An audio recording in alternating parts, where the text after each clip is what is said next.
ये TV channels पे ये बहस उठाई गई है कि मर्द अगर अपनी ज़ौजा से अपनी ख्वाहिश पूरी करना चाहता है, औरत का मूड नहीं है, तो क्या मर्द उस पर ज़बरदस्ती कर सकता है या नहीं कर सकता। ये लोग खुद ही उस ऊट पटांग किस्म के मसाइल उठाते हैं और जब हम उसका जवाब देते हैं तो कहते हैं ये मौलाना लोग देखो किस किस्म की बातें कर रहे हैं। तो आप ना करें इस किस्म की बातें। पहले मसाइल कम है क्या दुनिया में जो आप ये टॉपिक एक नया लेके बैठ गए।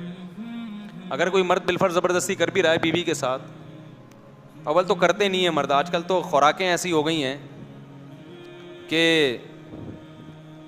उसकी रिक्वायरमेंट पूरी नहीं हो रही होती, ज़बरदस्ती तो दूर की बात है। लेकिन अगर कोई कर रहा है तो उसका कोई इतना बड़ा नुकसान हो रहा है कि आप इस टॉपिक को टीवी पे उठाएं और उस पर डिबेट करें और बहस करें। खामखा की एक फजूल बहस में लोगों को डाल दिया। ज़बरदस्ती क्या करेगा वो, क्या उसका क्या नुकसान कर देगा अगर वो ज़बरदस्ती उसने कर भी लिया। औरत का तो कोई नुकसान नहीं होता इसमें। नुकसान होता भी किसका है, मर्द का नुकसान होता है। उसकी एनर्जी खर्च होती है, उसकी एनर्जी यूटिलाइज होती है, तो इसमें औरत की एनर्जी तो बहुत कम जाती है। तो ये कोई इतना बड़ा इशू नहीं है और आम तौर पे मर्द ऐसा करते भी नहीं है। आम तौर पर अगर किसी की ज़ौजा का मूड नहीं है तो मर्द बर्दाश्त कर लेता है। हमारी सोसाइटी में ऐसा नहीं है कि वो मार पीट के ज़बरदस्ती वो उसके साथ अपनी ख्वाहिश पूरी कर रहा हो। लेकिन हमारे लिबरल लोगों को ना कोई इशू चाहिए। ख़वातीन के हुकूक के नाम पर किसी न किसी चीज़ को तमाशा बनाना है उन्होंने। इसको भी ख़वातीन के हुकूक में शामिल कर लिया है कि जी मर्द अगर अपनी बीवी से ज़बरदस्ती करता है तो औरत पे जुल्म है। हमारी सोसाइटी में ये बैन होना चाहिए, ये पाबंदी लगनी चाहिए। और इनके मसाइल जैसे सारे हल हो गए हैं। अब ये एक मसला था जो बहुत बड़ा मसला था और बड़ा ख़वातीन पे जी बहुत जुल्म हो रहा था कि मर्द से मुराद भी उसका मियाँ है। उसका मियाँ जो है अपनी बेगम से ज़बरदस्ती जो है अपनी ख्वाहिश पूरी कर रहा है, उस बेचारी का क्या होगा। तो मुझे बताओ, ये तो मैं तो जवाब में ये इस टॉपिक को जवाब में रिकॉर्ड करवा रहा हूँ ना, वरना ये हमारी सोसाइटी में अव्वल ऐसा होता नहीं है कि मर्द ज़बरदस्ती करते हो। बहुत कम रेशो है और ऐसे मर्द को तो अवार्ड मिलना चाहिए, यार तेरी सेहत माशाल्लाह, खुराक ऐसी खा रहा है कि जी। वरना मियाँओं के जो हालात आजकल, आप लोग के अलावा मियाँओं की बात कर रहा हूँ, जो रिपोर्टें हैं वो तो ज़बरदस्ती तो दूर की बात, वो तो उसका मुतालबा नहीं पूरा कर पा रहे। आप कह सकते हैं फिर 4-4 शादियों की मैं क्यों तरगीब दे रहा हूँ। तरगीब तो भाई सबको दी जाएगी, असर उसी पर होगा जिसका टेस्टोस्टेरोन लेवल पूरा होगा, ठीक है ना। जिसकी सेहत सही होगी उसी को ख्वाहिश पैदा होगी, नहीं होगी तो वो तो बयान सुनता रहेगा। और क्योंकि इसके लिए सिर्फ जज्बा नहीं चाहिए भाई, जिस्म में ताकत भी चाहिए। तो लेकिन सारे एक जैसे थोड़ी सेहतमंद भी हैं अल्हम्दुलिल्लाह। अब मसला ये है कि जब टीवी में उछाल लिया गया है तो मैं उसको एक्सप्लेन कर देता हूँ। देखो, ये जो ख़वातीन के हुकूक में ये बात उठाई जा रही है कि शौहर अपनी बीवी से अपनी सेक्सुअल डिज़ायर ज़बरदस्ती पूरी नहीं कर सकता, ये औरत पे जुल्म है, ये मसला उठाया जा रहा है। अकॉर्डिंग टू इस्लाम ये औरत पे जुल्म या बीवी पे जुल्म नहीं है। मैं तो इस्लाम को आपके सामने रखूँगा। जो अल्लाह का कानून है वो यही है कि अल्लाह के कानून में ये औरत पे जुल्म नहीं है, बल्कि औरत मर्द की ख्वाहिश पूरी करने में उसका साथ नहीं देती। उसे कोई बीमारी भी नहीं है, या तो बीमार है तो एक अलग बात है, फिर तो रोक सकती है शौहर को, या उसको मेंसेस आ रहे हैं फिर भी रोक सकती है। ना उसे बीमारी है ना कोई मेंसेस हैं, तो फिर औरत अगर रोकती है तो ये मर्द पे जुल्म है। तो ये मर्दों के हुकूक के लिए आवाज उठानी चाहिए कि कोई मर्द अपनी ज़ौजा के करीब आना चाहता है, औरत उसको रोक देती है, तो औरत मजलूम नहीं है। मजलूम कौन है ऐसे मौके पे? इस्लाम कहता है मर्द मजलूम है। अब हम मेडिकली देखते हैं, अखलाकी लिहाज से देखते हैं कि इस्लाम की बात सही है या इन लिबरल लोगों की जो ख़वातीन के हुकूक के नाम पे ख़वातीन ही का बेड़ा गर्क कर रहे हैं। मैं भी बताऊंगा, इससे औरत का हक नहीं मिलेगा, उसका बेड़ा गर्क होगा। ये जो लिबरल लोग हैं ना, इनके लेबल बड़े अच्छे अच्छे होते हैं, वीमेन राइट्स, लेकिन वो ऐसे राइट्स दे रहे होते हैं जिससे जो राइट्स मिलने भी चाहिए ना औरत को, वो भी नहीं मिलते। आप खुद सोचो, जब एक बीवी शौहर को करीब नहीं आने देगी तो मर्द फिर इधर उधर मुंह मारेगा कि नहीं मारेगा? बाहर जाके जब वो मुंह मारेगा तो खराब किसका घर होगा? इसी का घर खराब होगा। जो थोड़ी बहुत आपस में रिलेशन थे वो भी खराब होंगे, और डिवोर्स के नतीजे में मर्द का इतना नुकसान नहीं होता जितना नुकसान किसका होता है? औरत का। हमारी सोसाइटी के जो लिबरल लोग हैं हमारी सोसाइटी को कयास करते हैं यूरोप पे कि वहाँ तो डिवोर्स का औरत को कोई नुकसान नहीं। ओ भाई, उनको फ़ायदा कब हो रहा था जो नुकसान होगा? वहाँ औरत को शादी के बाद कोई फ़ायदा कहाँ होता है जो नुकसान होगा? यहाँ तो बेशुमार फ़ायदे होते हैं उसको शादी के बाद। बेशुमार फ़ायदे औरत को निकाह के बाद मिलते हैं। सारी ज़िंदगी का नान नफ़का, गैस बिजली का बिल, मकान प्रोवाइड करना, उसको विरासत मिलना, और मोहब्बत ज़्यादा हो तो ज़िंदगी में प्रॉपर्टी उसके नाम कर देना। हम तो देख रहे हैं पूरी पूरी प्रॉपर्टियाँ बीवी के नाम कर देते हैं।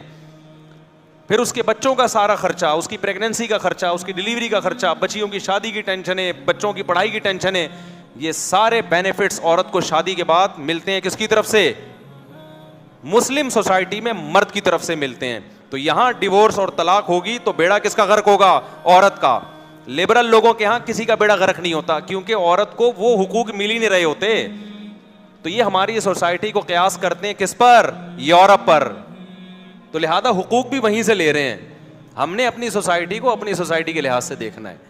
तो इस्लाम ने जब मर्द के कंधों पे इतनी ज़्यादा जिम्मेदारियां डाल दी हैं, तो मर्द का अगर अपनी ज़ौजा के करीब जाने का दिल चाह रहा है तो इस्लाम कहता है ज़ौजा के पास नो का ऑप्शन, बोलो, नहीं है।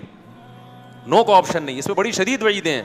आप सल्लल्लाहु अलैहि वसल्लम ने फरमाया कि जो मर्द औरत से नाराज़ हो जाए, वो चाह रहा था बीवी के पास जाना, बीवी ने इजाज़त नहीं दी, वो मुंह उधर करके गुस्से में सो गया, सारी रात उस पर फरिश्तों की तरफ से लानत बरसती है। उसकी कोई रात, उस इबादत उस रात कबूल नहीं होती, इसलिए कि इसके लिए अपने शौहर की ख्वाहिश पूरी करने में कोई ज़्यादा नुकसान नहीं था। बस एक चीज़ ये थी कि इसकी चाहत नहीं है, इसको अपनी चाहत के अगेंस्ट चलना था।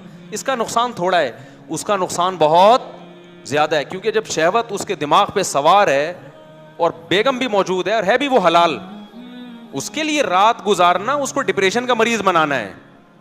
उसके दिल में बीवी से नफरत के जज्बात पैदा होंगे। फिर जब सुबह उठ के दफ्तरों में जाएगा, इधर उधर मुंह मारेगा वो।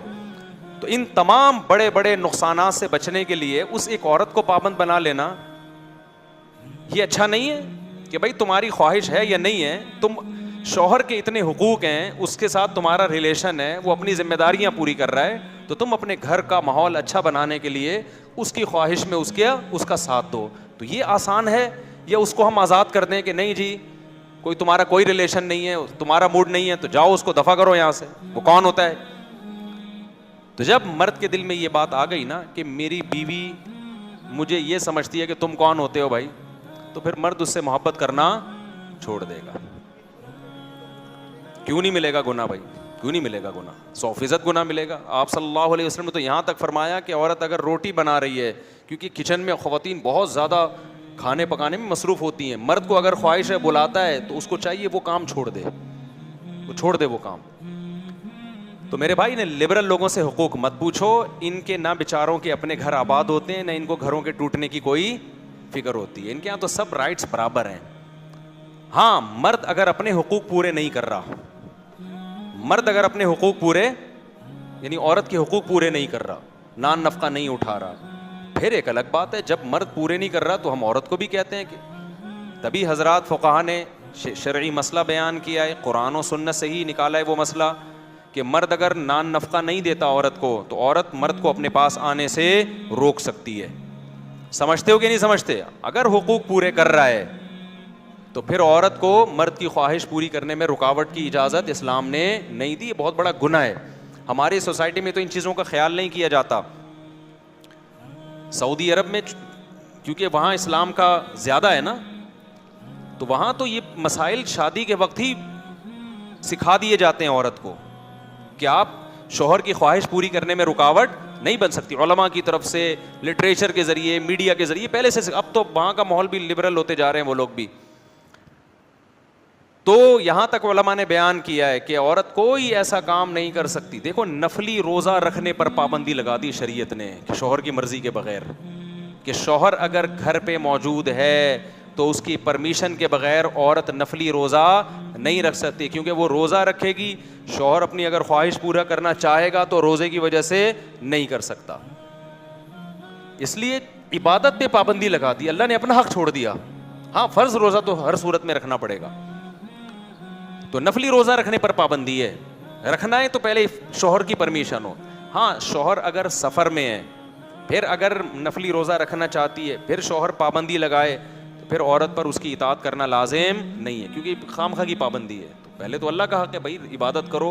तो बिला वजह की बाज़ मियाँ होते हैं ना, खामखा की पाबंदियाँ लगा रहे होते हैं, तो खामखा की पाबंदियाँ इस्लाम में नहीं है।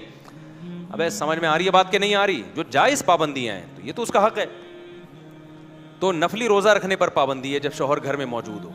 तो आप खुद सोचो कि जब इबादत पे अल्लाह ने पाबंदी लगा दी, तो इस्लाम इस बारे में औरत को हुक्म देता है कि शौहर की ख्वाहिश को वो पूरा करे।